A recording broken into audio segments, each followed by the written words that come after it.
Buen día, ¿cómo van?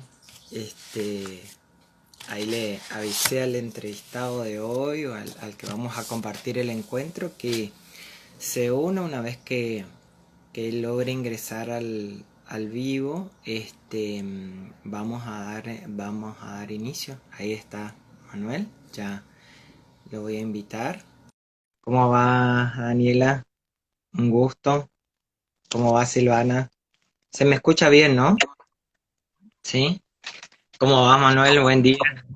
Hola, buen día, ¿cómo estás?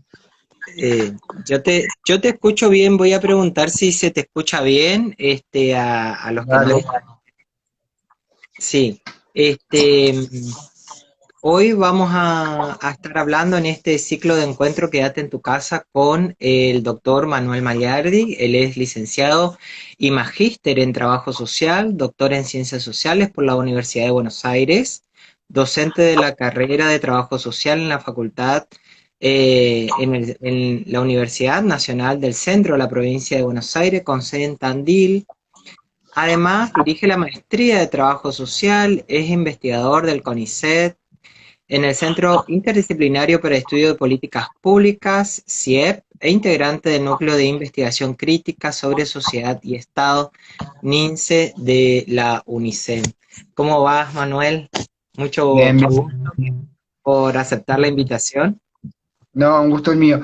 Una cuestión por ahí operativa, Sí, con esto de las conectividades, si en algún momento me llego a tildar, avísame dale. porque Wi-Fi a datos, porque nada, somos Ah, varios bien. en la casa, varios aparatos, varios teléfonos, tablets de los niños, y entonces a veces satura y yo no me doy cuenta. Entonces cualquier cosa Dale, me decís, paso de Wi-Fi a los datos. dale, dale, dale. Lo que nos convoca hoy es para hablar sobre tu libro Informes y Relaciones Familiares, categorías en disputas. Contanos un poquito cómo terminás escribiendo este libro, cómo surge este texto. Bien, mira, este libro de alguna manera es resultado de muchos años de laburo. No solo laburo de escritura, sino de un laburo que en la universidad le llamamos de alguna manera de extensión. Digo, a partir, desde hace un par de años y también en articulación con el colegio profesional, venimos participando en algunas instancias de capacitación, de articulación con colegas vinculados al informe social, que parecería ser una de las grandes preocupaciones que tenemos en el colectivo profesional. Y ahí lo que aparece es un tema central. La mayoría de las preocupaciones tiene que ver con la escritura, cómo escribir un informe social. Y entonces cuando uno organiza una capacitación o con uno organiza un conversatorio o alguna cuestión sobre el tema, siempre está ¿cómo escribo? ¿Qué pongo? Y ahí lo que con el tiempo nos fuimos dando cuenta que esa preocupación de cómo escribir es una preocupación necesaria, pero que a veces termina siendo instrumentalizada, que parecería que se salda con un taller de escritura. Y en realidad, cómo se hace un informe social, o cómo se elabora, como a mí me gusta decir, un informe social, es mucho más complejo de cómo escribirlo. Y entonces, a partir de de lecturas de qué está escrito en el colectivo profesional sobre el informe social, pero también de muchos intercambios con colegas, empezaron a surgir algunos aspectos que a mí me empezaron a preocupar. Y uno tenía que ver que no era solamente un problema de escritura, sino también era un problema de contenido, cómo discutir el contenido del informe social, y básicamente eso remite a qué categorías usamos. Y la otra preocupación tenía que ver con la autonomía, digamos, porque muchas de las preocupaciones que uno se encuentra con colegas tienen que ver con que se encuentran a veces avasallados en su autonomía en qué escribir, en esta cierta opinabilidad de lo social, por decirlo de alguna manera. Entonces se encuentran con jefes, supervisores o demás que quieren opinar sobre el informe social o sobre el contenido. Y eso tiene que ver también sobre cierta cualificación que nosotros le tenemos que dar al informe social. Bueno, y un poco empezó por ahí. Y bueno, y hubieron textos previos, digamos, nosotros acá venimos discutiendo sobre intervención, hubieron algunos textos previos vinculados a la intervención, vinculados a familia, pero que iban siendo como distintos fragmentos en otras producciones. Y siempre que yo quería trabajar sobre informe social tenía que recuperar mucho de eso. Entonces dije, bueno, en un momento que es también una lógica de autoplagio, porque es recuperar todo lo que uno ha producido sobre algo, dije, bueno, por ahí lo tengo que sintetizar en un documento que sea útil en esa doble dimensión. Problematizar el informe social y también familia. ¿Por qué familia? Porque, vuelvo para atrás, en uno de los proyectos de investigación, con unas compañeras, lo que hicimos en un momento fue analizar muchos informes sociales, muchos, de distintos espacios laborales. Y ver qué se escribía y cómo se escribía. Y una de las grandes preocupaciones que veíamos era esa cuestión de las dificultades para nombrar la vida cotidiana en los informes sociales. Y ahí es donde empezamos a laburar algunas cuestiones vinculadas a familia en relación. Por eso es como que aparecen en el libro esos dos apartados, informe social y relaciones familiares, no porque las relaciones familiares sean un elemento privativo en el informe social dentro de la intervención, pero sí porque muchas veces a la hora de escribir un informe social es cuando nos aparecen las preocupaciones de cómo nombrar esa realidad que nos interpela. Digamos, es muy loco que siendo profesionales que intervenimos en la vida cotidiana de las personas, muchas veces tengamos ese vacío de cómo nombrar la realidad que nos interpela. Bueno, entonces un poco el libro fue en ese sentido el aporte. Así es. Te hago una pregunta, así como me voy a poner en modo alumno y voy a empezar a preguntar a quien creo yo sabe. Y una de las preguntas que quiero hacerte es si todo informe social es un informe socioambiental. No. Creemos que no. ¿Por qué? Porque, por ejemplo, no todo informe social es una pericia social. No todo informe social es un informe socioambiental. ¿Por qué? Porque tiene que ver muchas veces con... nosotros siempre hablamos, y acá recuperamos muchos los planteos de Yolanda Guerra, de la relación entre medios y fines. A partir de la finalidad del informe social, es las características que este va a tener.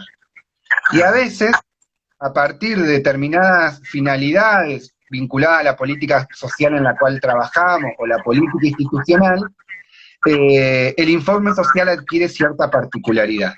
Y existen algunos informes sociales donde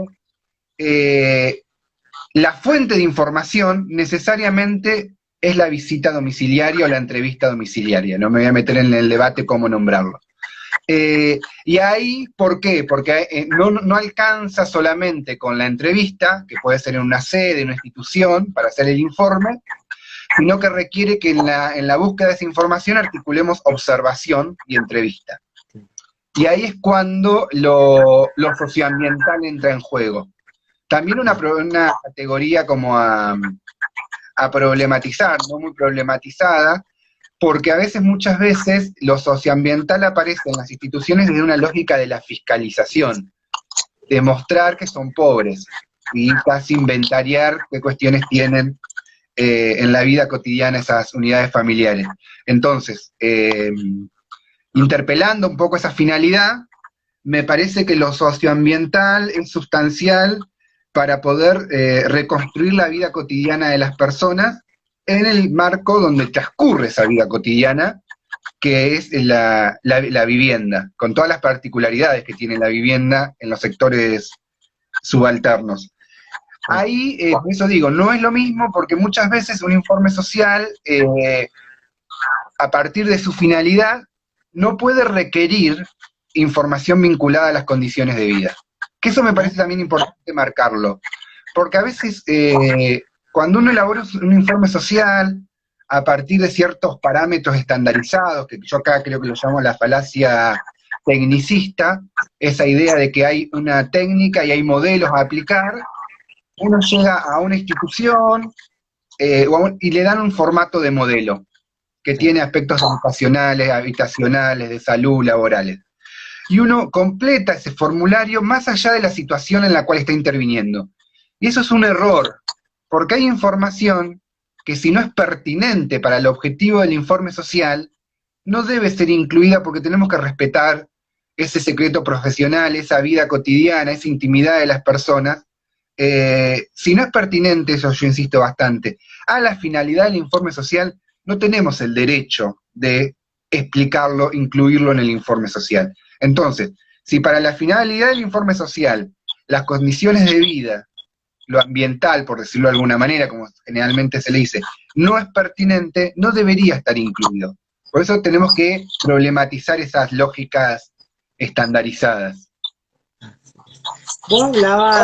Vos hablás de ahí en tu texto de esto de lo que estás retomando un poco de las falacias sobre los informes. Y uno generalmente se encuentra en la práctica profesional y diciendo, bueno, un informe está bien cuando cuando es objetivo, te dicen. Cuando más objetivo, mejor. Digamos, ¿qué de mentira hay en esa aspiración de objetividad? Para mí es lo más preocupante. Vos recién por ahí mencionabas un poco mis antecedentes actuales, pero yo cuando me recibí en el 2004 trabajé 3 años en el ámbito de la salud en Tandil y desarrollo social. Y es cierto, cuando uno se recibe, porque además tenemos un problema, no sé ahora, yo puedo hablar de nuestra carrera, pero no sé en el resto, el informe social es una de las grandes preocupaciones, pero es algo que aparece invisibilizado en la formación. No se enseña, no se trabaja.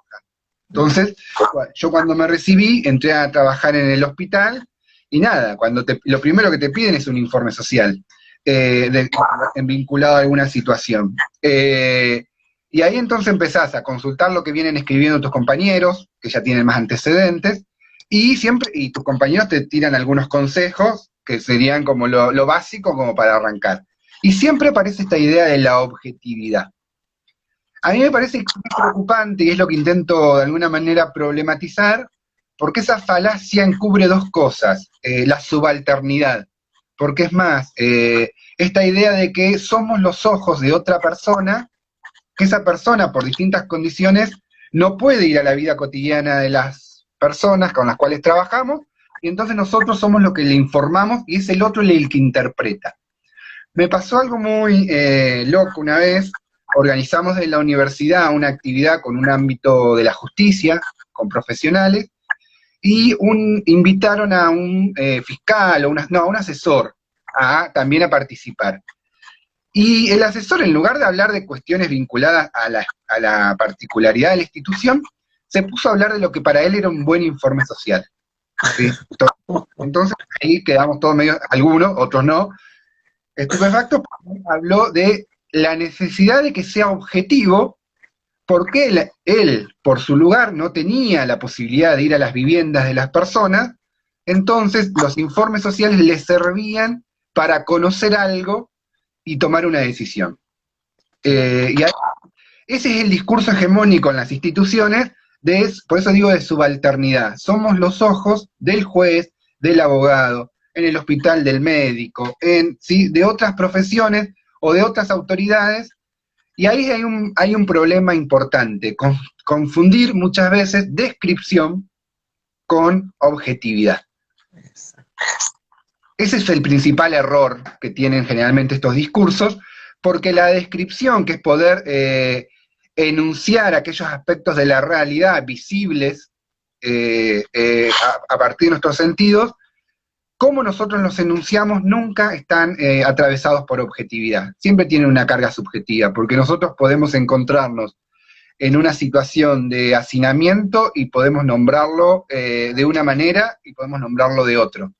Y en las dos cuestiones, en la dimensión descriptiva, aparentemente vamos a demostrar cierta neutralidad objetiva, y en realidad no, estamos utilizando una mirada. Y el otro punto también tiene que ver con, nuestra influencia en las ciencias sociales, pero también en el trabajo social, del positivismo, digamos, de pensar la realidad como una cosa estática y que por lo tanto el investigador neutral solamente se limita a describirla, en esa supuesta objetividad. Para mí es lo más preocupante porque venimos realizando actividades y es como que siempre vuelve a salir ese tema por una demanda de las instituciones, pero también por ciertos posicionamientos teóricos, metodológicos del colectivo profesional. También tenemos que reconocer que existe cierto posicionamiento que defiende esa postura de la objetividad. Y cierro esta pregunta con algo, que muchas veces también esa supuesta objetividad redunda en los informes sociales, y esto es bastante fuerte decirlo, en una escritura muy cercana al sentido común. Cuando uno, ¿por qué no? Porque no, hay una idea de que uno tiene que despojar todo lo que sabe para que el otro le entienda, ¿sí?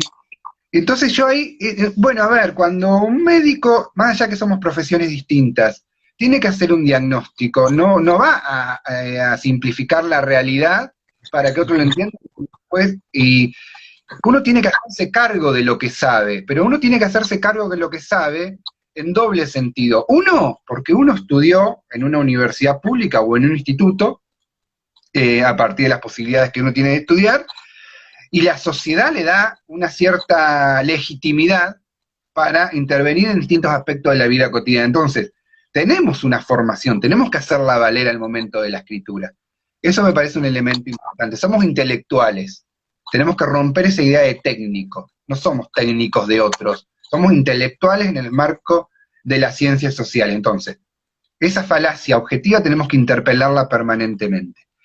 Y la otra cuestión es romper con el sentido común, pero eso nos obliga a nosotros a estar en permanente actualización. Permanente actualización. Porque ante la heterogeneidad de aspectos de la vida cotidiana que nosotros trabajamos en nuestros espacios de laburo, tenemos que estar en permanente formación para poder problematizar eso, porque si no, lo que uno ve en esos informes sociales, descriptivos, con supuesta objetividad del sentido común, también mucha carga de prejuicios. Mucha carga de prejuicios, digamos. Me acuerdo, por ejemplo, trabajar con una compañera que en los informes sociales utilizaba la categoría madre abandónica, porque había faltado un día la consulta del pediatra, una cuestión así. Entonces, a ver, si vos ese informe social llega, yo le planteo en ese momento, le dice, por algún aspecto llega su historia clínica, donde vos vas a dejar ese informe al ámbito de la justicia, lo lee, dice, wow, mirá, madre abandónica. ¿Qué significa eso? ¿Qué significa el abandono? Ah, no, pero yo lo que quería, bueno, problematicemos eso, problematicemos cómo nombramos algunos aspectos, porque si no lo utilizamos como la primera categoría que se nos ocurre, y podemos, a ver, nuestros informes sociales inciden en la vida cotidiana de las personas, sea porque le van a facilitar una prestación, o sea porque una autoridad estatal va a tomar una decisión que puede significar la desvinculación o no. A veces puede ser necesaria esa desvinculación y por el informe social lavado que hacemos no sucede, y a veces no es necesaria y hacemos un informe social que ponemos algo muy así a la ligera y es tomado. Y después nos enojamos. Después muchas veces nos enojamos, me ha pasado a encontrarme con colegas, no, porque el abogado defensor encontró el informe social y me lo impugnaron. Y dije, bueno, cuando nuestros informes llegan al ámbito de la justicia, por ejemplo, pueden ser puestos en tensión por otros informes sociales, porque ahí tenemos las personas tienen derecho a defenderse de lo que decimos. Entonces, por eso digo, es muy complejo el escenario y la falacia objetivista y sus implicancias tiene consecuencias bastante complejas. Así es.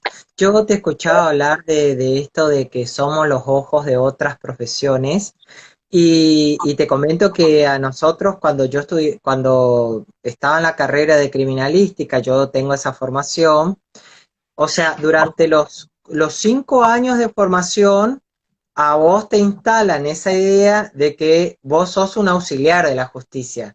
Por ende, todo el cuerpo judicial, cuando entra un trabajador social, es un auxiliar de justicia. Claro. Y sirve para mostrar lo que los otros nos pueden ver, digamos. Entonces creo que desde ese lugar, de este discurso instalado en la academia, nos termina atravesando profesionalmente. Y vos estás hablando de algo muy interesante que tiene que ver con la conceptualización que utilizamos en nuestros informes. Y acá te quiero hacer una pregunta de un alumno que me pasó, que me pidió por favor que te haga, que vos hablás de recuperar el carácter intelectual del género discursivo y de tener presente la situación problemática como eje del informe. Y también dice que tenés en cuenta, y dice, teniendo en cuenta el pensamiento de Bakhtin, ¿de qué manera se plasma la cuestión de la diversidad LGBT en cuanto al género? Esa es una pregunta. Y añadido a esa pregunta, me dice, ¿y la escritura es con lenguaje inclusivo? Bien, varias cuestiones. Primero, aparece ahí la figura de Bakhtin y la idea de géneros discursivos. Que eso de alguna manera, en el trabajo social también está el aporte de Walter Giribuela, donde él trabaja el informe social como género discursivo, que fue, digamos, una de las cuestiones, uno de los primeros textos que plantea el informe social de esa mirada. Yo con Bakhtin me vengo relacionando, por decirlo de alguna manera, desde el año 2002, cuando empecé a hacer mi tesis de grado, para pensar la entrevista en trabajo social. Manuel, por ahí estaría bueno, ya que vos tenés la lectura de Bakhtin, que nos diga quién es, porque hay un montón de estudiantes y de colegas que no lo conocen, ¿no? No, está bien, por eso. Bakhtin, en ese momento, yo hice algunos cursos del profesorado de lengua y literatura, porque me parecía interesante avanzar en ese sentido, y dentro de lo que se conoce como la filosofía del lenguaje, hay como distintas posturas a la hora de pensar el proceso de comunicación. Por ahí, lo más conocido hasta que nos enseñan en la secundaria, son dos autores. Jacobson, que es la figura del emisor, receptor, el canal y demás, y Ferdinand de Saussure, que es el que incluso lo hemos estudiado en algunas asignaturas de antropología, a partir de su planteo de la lengua y el habla y otras cuestiones. En esa cuestión, yo me encuentro con un texto que en la dictadura fue prohibido en Argentina, que es Marxismo y Filosofía del Lenguaje, y que fue publicado con otro nombre que se llamó El signo ideológico y filosofía del lenguaje.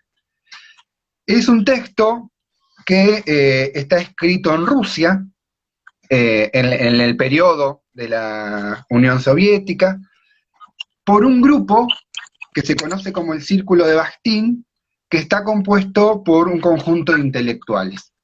Y ahí hay uno de los, como el referente, sería Mijael Bakhtin, este filósofo, que tiene una producción bastante vasta, tanto en lo que es filosofía del lenguaje como análisis literario. Y que fue una persona perseguida por el estalinismo, incluso presa en Siberia. Ahí aparecen estos textos, Marxismo y Filosofía del Lenguaje y Freudismo, donde hace una crítica al primer Freud, donde aparecen publicados con otro nombre, Valentín Voloshinov. Y hay todo un debate, un debate entre pocos, porque tampoco es un tema muy relevante socialmente, pero acerca del problema de la autoría. Porque lo que se plantea es que esas obras fueron escritas por Bakhtin, pero que en el marco de la persecución, esa y otras obras fueron publicadas con el nombre de compañeros de ese grupo que tenían mayor influencia política y que no iban a correr riesgo de muerte, porque en el momento expresar una idea, de muerte, y entonces salen con ese nombre. A partir de ahí hay un debate muy grande acerca de si esa cuestión es real o no. Incluso se plantea que Voloshinov y Medvedev, que era otro autor, no existieron. Pero bueno, es todo un debate entre gente que investiga esa cuestión. y hay gente que dicen en realidad que existieron y que fueron los verdaderos autores. En realidad Bakhtin nunca se atribuye esos textos, pero tampoco nunca los niega. Eh, y él tiene otros textos más vinculados a estética literaria, donde por ahí el léxico marxista no es tan evidente.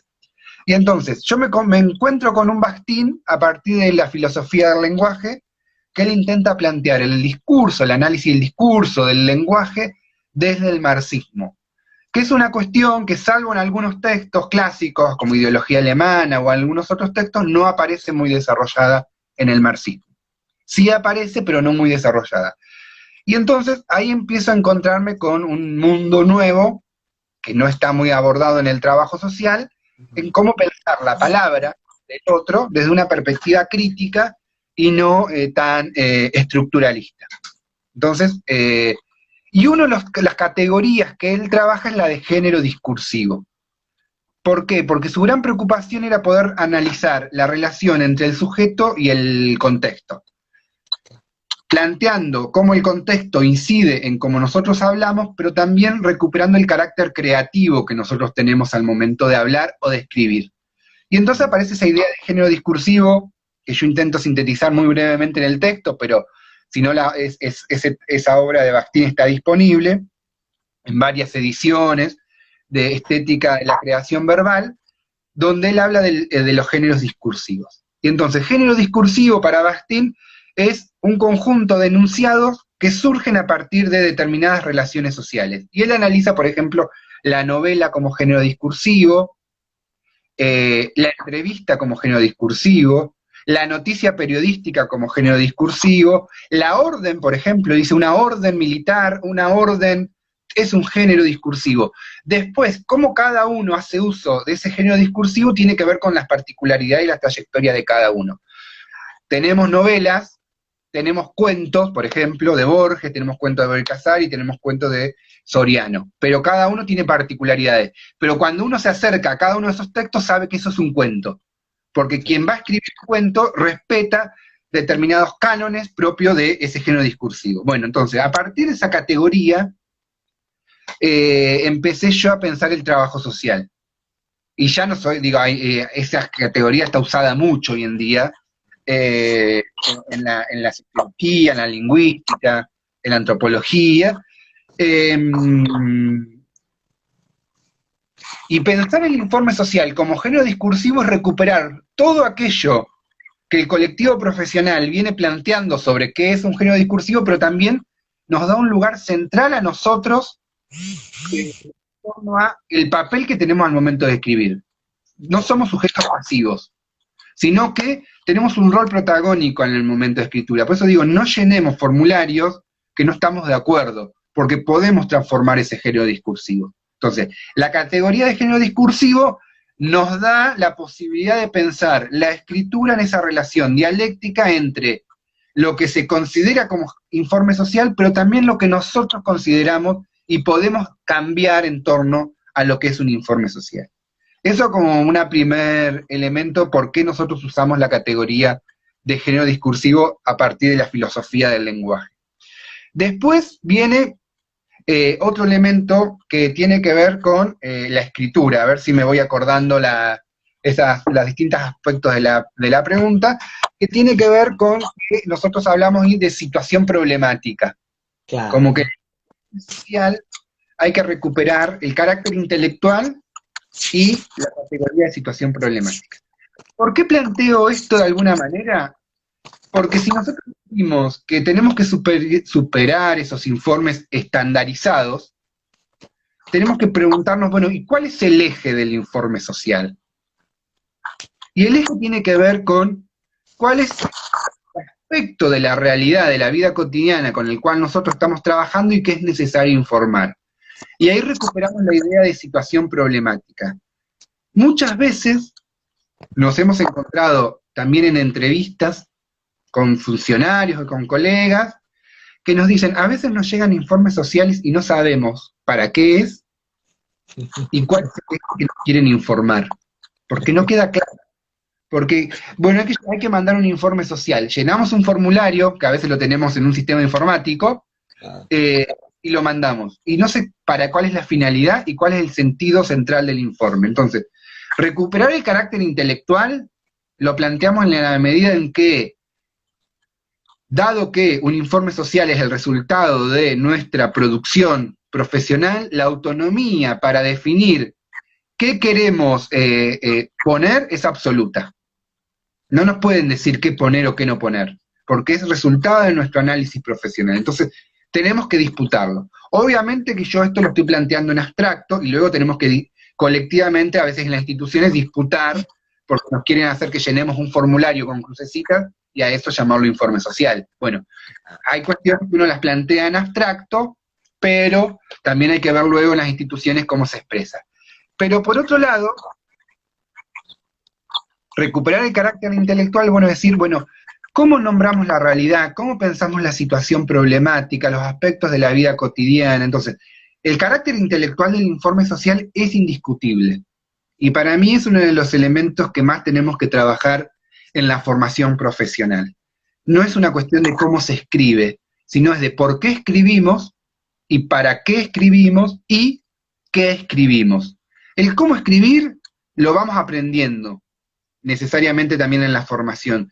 Pero si lo escindimos de esas tres dimensiones, del para qué, del por qué y del cómo escribir, de cómo escribimos, terminamos instrumentalizando y negamos ese carácter intelectual, por decirlo de alguna manera, del informe social. Entonces, la discusión de esa dimensión intelectual viene por ese lado. Y la otra pregunta tiene que ver con la cuestión de género y el lenguaje inclusivo. A ver, Bakhtin nos dice que todo proceso de comunicación supone un lector, ¿sí? Un lector al que nosotros queremos persuadir de algo. Claro. Ese lector, en el caso del informe social, es alguien a quien nosotros le estamos haciendo llegar una opinión profesional sobre determinados aspectos de la realidad de la vida cotidiana de alguien. En ese aspecto, además, nosotros elevamos ese informe social porque queremos que se resuelva algo de esa vida cotidiana. Claro. Y nuestra finalidad está en ese sentido. Entonces, el planteo que uno viene haciendo es, ¿cómo escribir? ¿Qué lenguaje utilizar? También tenemos que pensarlo en términos estratégicos. ¿A quién está dirigido el informe social? ¿Por qué? Porque uno puede escribir un informe social en términos no sexistas, utilizando algunas de las formas del lenguaje inclusivo, o puede dar ciertos juegos del lenguaje, no utilizando, pero no cayendo en lenguajes sexistas, ¿sí? Por ejemplo, entonces, a veces, a partir de la finalidad del informe, uno puede utilizar algunas formas del lenguaje inclusivo, como el arroba, como la X, como la E, porque sabe que esa utilización no va a afectar la finalidad y la estrategia del informe. Pero a veces sabe que uno quiere que determinado funcionario de la justicia tome una decisión, pero que si lo escribe de tal manera, él va a estar más enfocado en eso que en la finalidad del informe, porque también sabemos lo conservadora que es algún aspecto de la... Bueno, entonces, ahí podemos dar ciertos vericuetos del lenguaje que obviamente nos llevan más trabajo para no utilizar esas herramientas, esas formas de lenguaje inclusivo, pero tampoco no caer en un lenguaje sexista. Entonces, para mí, tiene que ver con la finalidad, que hay que problematizar el lenguaje, obviamente. ¿Por qué? Porque el lenguaje, como también dice Bakhtin, es vivo, está en permanente cambio, y además el lenguaje, él dice, el lenguaje es eminentemente ideológico. Cada palabra que nosotros usamos transmite ideología. Con lo cual, cómo nosotros nombramos la realidad está construyendo una ideología y reforzando una ideología. Utilizar formas de lenguaje inclusivo o no sexista están reforzando una ideología y están cambiando la realidad. No lo podemos seguir pensando como que es una discusión solamente discursiva. No es una discusión discursiva, es una discusión sobre nuestras relaciones sociales. Hay que utilizarlo, pero hay que utilizarlo en términos estratégicos, sabiendo quién es nuestro interlocutor o nuestra interlocutora y cuál es la mejor forma para que estratégicamente podamos persuadirlos sobre nuestra finalidad. Por eso digo, no solamente tenemos que reducir esa cuestión a cómo usar determinados signos lingüísticos, sino que tenemos que discutirla en términos de relaciones sociales y de cómo trabajamos para que esas relaciones sociales cambien estratégicamente, sabiendo que tenemos que avanzar en algunos sentidos y en otros tenemos que ser más estratégicos, no retroceder, pero pensar una táctica que nos permita llegar de otra manera. Por eso digo, es muy complejo ese tema. Así es, están muy buenas tus reflexiones, y pensaba en esto que vos trabajás en el texto, de pensar al informe social en forma táctica y estratégica, digamos, ¿no? En qué términos lo planteamos? Digo, pensando en si voy a solicitar algún servicio, algún recurso, algún plan social, digo, ¿cómo sería eso? Pensarlo desde ese lugar. Bien. Acá nosotros compartimos muchas de estas discusiones con una compañera, Andrea Oliva, que ella ha centrado por ahí su formación y sus investigaciones en el último tiempo en torno a los procesos históricos del surgimiento del trabajo social en Argentina. Pero también, y ella fue mi directora de tesis de grado, también ella viene planteando, problematizando la discusión de la intervención profesional. Y una de las preocupaciones que venimos teniendo es, de alguna manera, problematizar cierto discurso hegemónico en la formación que plantea la idea de técnicas de intervención o de caja de herramientas. Hay varios textos en ese sentido, que de alguna manera, yo en el texto lo hablo de falacia tecnicista, tienen ciertos, podríamos decir, sesgos positivistas, en la medida de pensar que nuestra intervención profesional, cuando llevamos a cabo nuestra intervención profesional, lo hacemos utilizando un conjunto de técnicas neutrales que hay que aplicar frente a la realidad.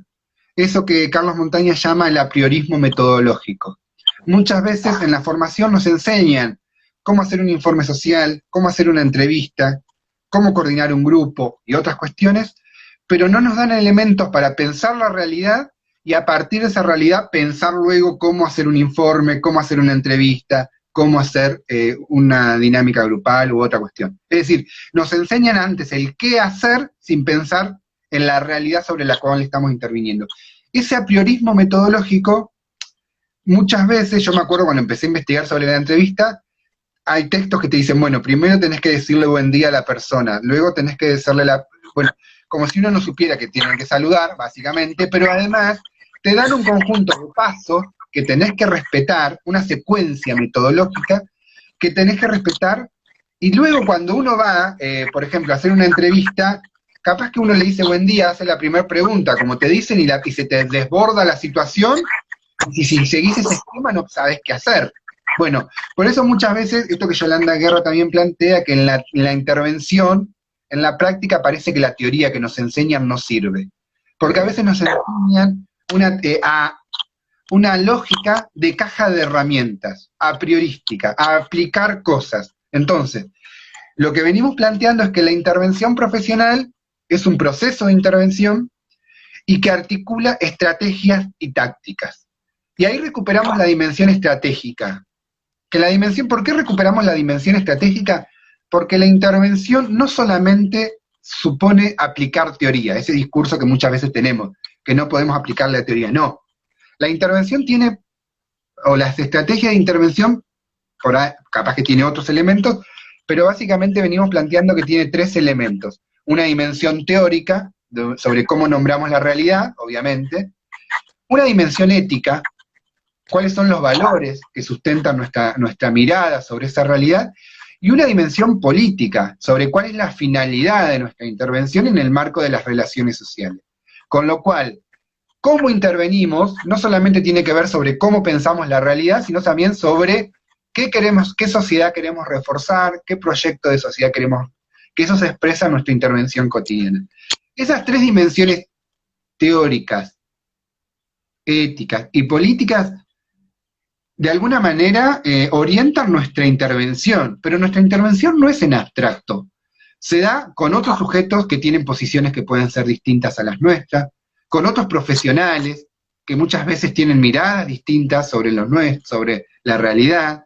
Digamos, muchas veces trabajamos en equipos interdisciplinarios y tenemos que pelear más con nuestros compañeros de trabajo, que pueden ser excelentes médicos, estoy dando un ejemplo, pero en lo social pueden ser muy prejuiciosos. Bueno, entonces, en ese marco, intervenimos en un conjunto con otros actores sociales a los cuales tenemos que disputar. Entonces, nuestra mirada siempre es estratégica. Tenemos que saber cómo reforzar una cuestión y otra para alcanzar la finalidad de nuestra intervención. Entonces, en ese marco, a partir de una estrategia de intervención, es que decimos, aparece la posibilidad de utilizar determinadas tácticas. Las tácticas son el informe social, los elementos táctico-operativos, en realidad lo llamamos, el informe social, la entrevista domiciliaria, la observación, el taller, es decir, ¿por qué los llamamos como elementos táctico-operativos? Porque no son elementos que se puedan explicar en sí mismos, sino que se explican siempre en el marco de un proceso de intervención y de una estrategia. ¿Por qué hacemos un informe social? Es porque lo consideramos pertinente en el marco de un determinado proceso. ¿Por qué hacemos una entrevista? Porque lo consideramos pertinente en el marco de un determinado proceso. Entonces, la relación entre proceso de intervención, estrategia y elemento táctico operativo es sustancial para superar ese apriorismo teórico-metodológico con cierto rasgo positivista, por decirlo de alguna manera. Es así. Otra pregunta que te hago. ¿Qué características o qué elementos tiene que tener un informe social? O sea, que no se puede negociar. Digamos, para que sea un informe social, no sé, dame unos tips de decir, bueno, tiene que llevar esto, tiene que llevar esto, tiene que estar presente esto. Si no tiene esto, no estaríamos hablando de un informe social, estaríamos hablando de otra cosa. Bien. Compleja la pregunta. A ver, para mí hay más que qué cuestiones tienen que estar, yo te voy a responder a partir de estas investigaciones que hicimos, leyendo muchos informes sociales, qué cuestiones aparecen como una tendencia en la mayoría de los informes sociales. Que ahí nos planteamos como una secuencia textual a partir de la idea de introducción, desarrollo y conclusión. Que cualquier texto, nos enseñan a la escuela primaria, tiene esos tres elementos. Bueno, el informe también los tiene. Que no necesariamente los llamamos así, pero tienen introducción, desarrollo y conclusiones. Para mí hay un elemento, por ejemplo, en la introducción, que no pueden faltar, pero no lo digo yo, sino que lo dicen los colegas escribiendo informes sociales, que le dan mayor calidad a los informes sociales, es, en la introducción, por ejemplo, no puede faltar la finalidad del informe social, es decir, ¿para qué? Porque si no, esta cuestión aparece muchas veces. Nos llegan informes sociales y no sabemos para qué, entonces tenemos que llamar para preguntar, me llegó el informe social, ¿por qué me lo estás enviando? Acá antes voy a hacer una digresión. El informe social, como género discursivo escrito, es un informe social, es un texto que tiene que ser completo en sí mismo, porque no puede dar lugar a dudas, no puede dar lugar a para qué, porque hay una relación de tiempo y espacio diferida. Capaz que el informe social que yo elaboro hoy, el juez en una causa lo va a leer en 3 meses, y no me va a tener enfrente para preguntarme qué quisiste decir acá.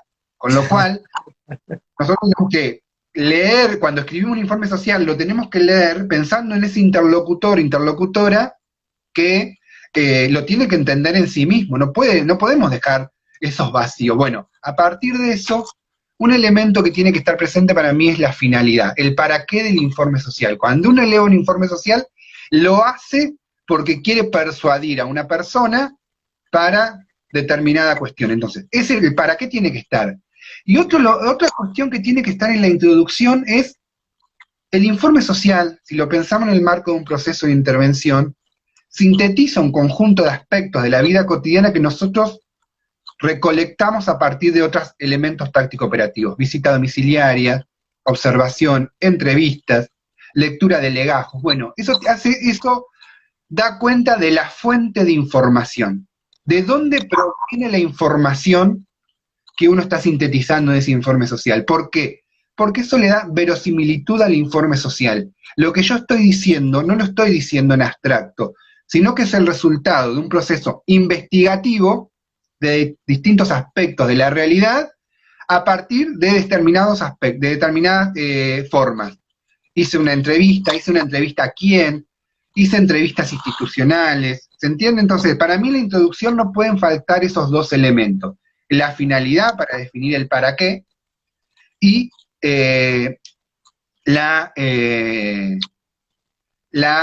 perdón, se me seca la boca. Nosotros le solíamos llamar a eso las técnicas utilizadas, digamos, como digo, ¿qué hiciste para hacer ese informe? Digamos? Claro. Sí, nosotros como venimos problematizando la idea de técnica, podemos hablar más de fuentes de información, ¿sí? Recuperando más esta dimensión investigativa.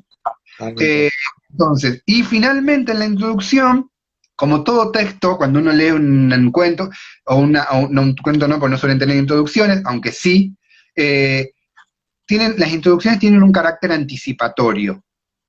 Es decir, anticiparle al lector qué elementos consideró necesario uno incluir en el informe social. Es decir, anticiparle con lo que se va a encontrar en el texto.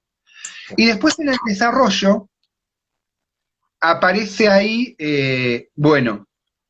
un elemento central. Si en la introducción yo incluí la finalidad del informe social, yo en el desarrollo tengo que incluir aquella información que es necesaria y pertinente para esa finalidad. Y ahí me parece que uno tiene que poder, entra en juego lo que yo llamo el criterio profesional, que es algo que también tenemos que empezar a discutir. Ahí, por eso digo, si considero yo que si la finalidad, por ejemplo, la finalidad del informe social es gestionar recursos como chapas para que, en el desarrollo social, para que puedan mejorar el techo de una vivienda, y a partir del proceso de información yo estoy trabajando otros aspectos de la vida cotidiana, por ejemplo, puedo entrevistar a una persona y puedo saber que en algún momento de su vida fue víctima de un abuso. ¿Esa información es pertinente para gestionar chapas? La respuesta obvia es no. Pero muchas veces uno se encuentra con que en el contenido del desarrollo del informe social, los colegas ponen todo lo que saben de la vida cotidiana de las personas. Entonces, siempre digo, ¿qué ponemos en el desarrollo? Necesariamente tiene que estar pensado en relación a la finalidad. Si es para gestionar determinado recurso, el informe social tiene que dar cuenta de los aspectos de la vida cotidiana que hacen necesario ese recurso.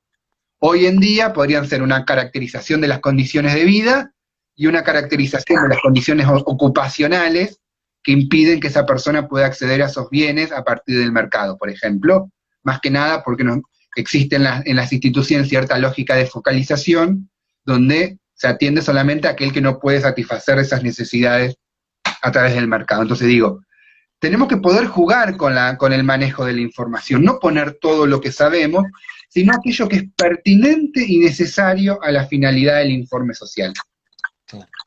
Entonces, cuando uno dice qué poner en el informe social, es eso, preguntarnos el para qué del informe social.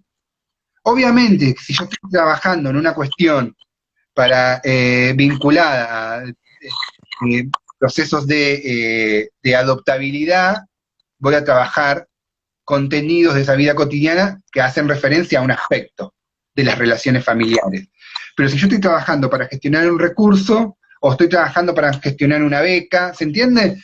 Cada uno de las finalidades del informe social define el contenido. Eso es tener una mirada estratégica al momento de la escritura. Y finalmente, en el desarrollo también tenemos que problematizar la inclusión de la voz ajena. ¿Cuándo aparece la voz? Eso me parece que es importante. Walter Giribuela dice que incluir la voz de los otros es darle visibilidad en una esfera donde se toman decisiones que generalmente no se han escuchado. A mí me parece muy interesante incluir esa definición, porque es cierto, muchas veces se toman decisiones sobre la vida cotidiana de las personas y esas personas no son escuchadas. Entonces, cuando nosotros incluimos la voz ajena, estamos visibilizando qué piensa esa persona sobre determinado aspecto de la realidad. Pero también tenemos que tener en cuenta que no solamente el informe social puede ser una transcripción de lo que el otro dice y negar nuestra voz, porque nosotros a la inclusión de esa voz ajena tenemos que incluirle una dosis interpretativa de que estamos analizando como profesionales sobre eso. Pero también incluir la voz ajena es necesario a veces cuando la única fuente de información es la persona que estamos entrevistando.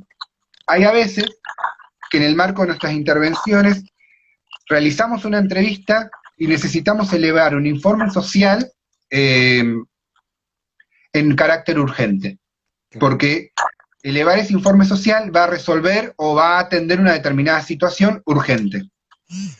La única fuente de información es la persona entrevistada. Y esa persona entrevistada nos puede afirmar, por ejemplo, voy a tirar un ejemplo muy burdo, pero para que se intente entender, poder explicarme, estamos entrevistando a una mujer víctima de violencia que necesita que se tome una medida de restricción al agresor para garantizar su vida, por ejemplo. Voy poniendo un caso extremo.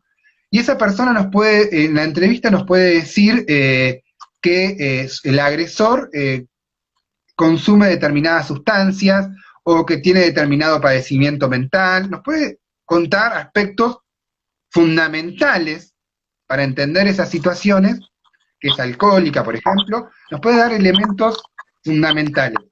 Pero ahora bien, a partir de esa entrevista, ¿nosotros estamos en condiciones de afirmar que esa persona es alcohólica, que esa persona consume o que esa persona tiene determinada enfermedad? No.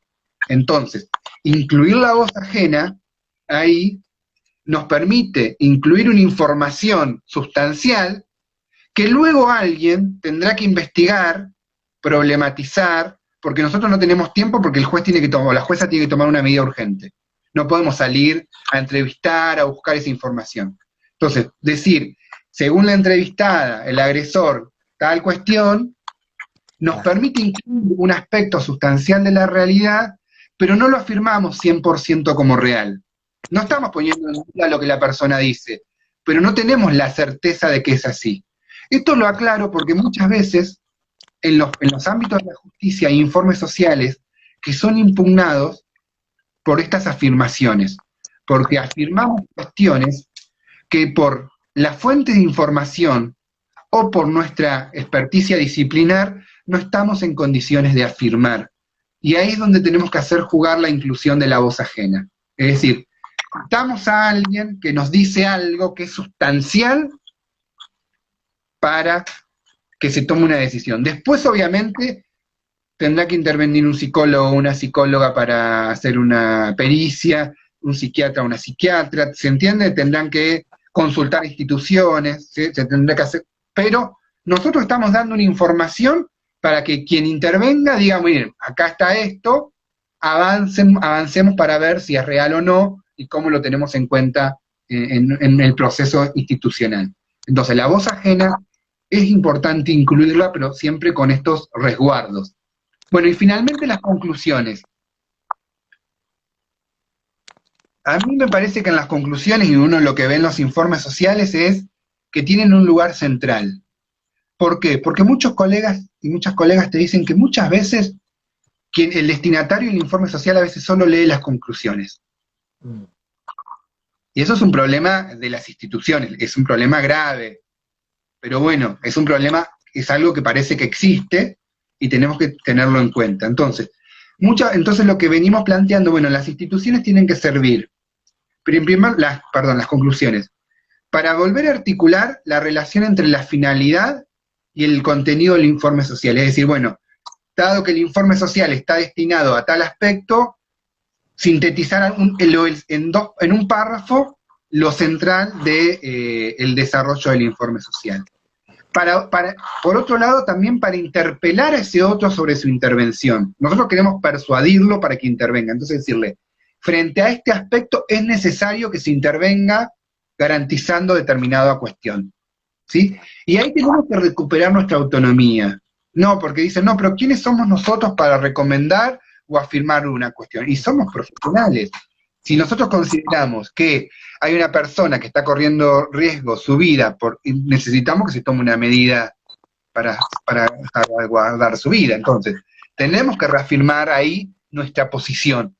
Y finalmente, en esos informes que a veces están estandarizados y que no podemos corrernos de ciertas variables, también las conclusiones nos son un lugar para poder relacionar aspectos de esa vida cotidiana que aparecen como compartimentos estancos. ¿Por qué? Porque a veces nosotros no nos damos cuenta del carácter intelectual que tenemos y la capacidad para analizar la vida cotidiana como una totalidad. Y a veces nos encontramos con problemas de trabajo, con problemas de salud, con problemas de condiciones de vida, y en el informe social las informamos de manera fragmentada. Pero seguramente quien lea el informe social muchas veces puede puede no saberlo, porque a veces quien ocupa cargos políticos no tiene formación, que hay condiciones de vida que afectan los procesos de salud o enfermedad, por ejemplo.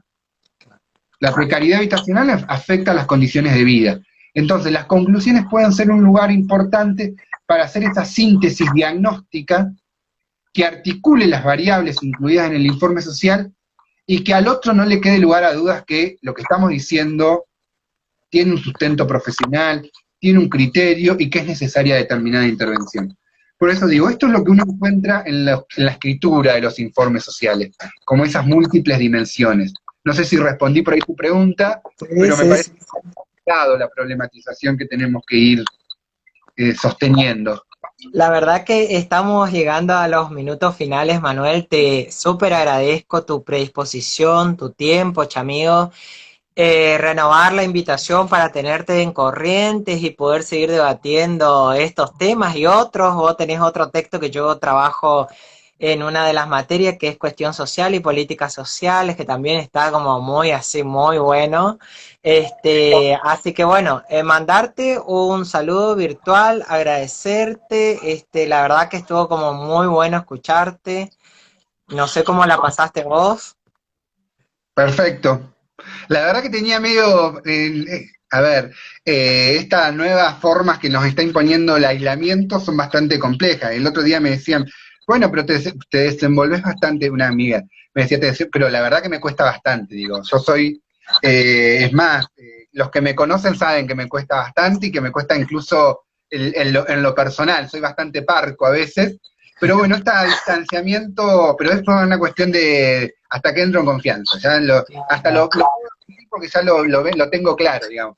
Al principio solo parece un crítico, Yo pero le después... decía al otro colega, a Ariel Sanabria, me dice, va a estar bueno, que qué bueno que Manuel se prendió. Y le digo, sí, le pedí una cosa informal porque yo ya lo he visto en otros lados y lee mucho y a mí me parece aburrido, le digo. Pero bueno, yo quiero dialogar nomás con él, le digo, así que yo creo que he cumplido con el... Pero la verdad que estuvo muy bueno, muy interesante. Así que Sí. muchas gracias. Bueno, Manuel, te mando un abrazo, va a quedar grabado en la plataforma para la gente que no pudo escuchar o que quiera escuchar. Te Bien, mando un abrazo y nos estamos viendo. bien, perfecto. Bueno, muchas gracias. Hasta Igual, luego. chao, chao.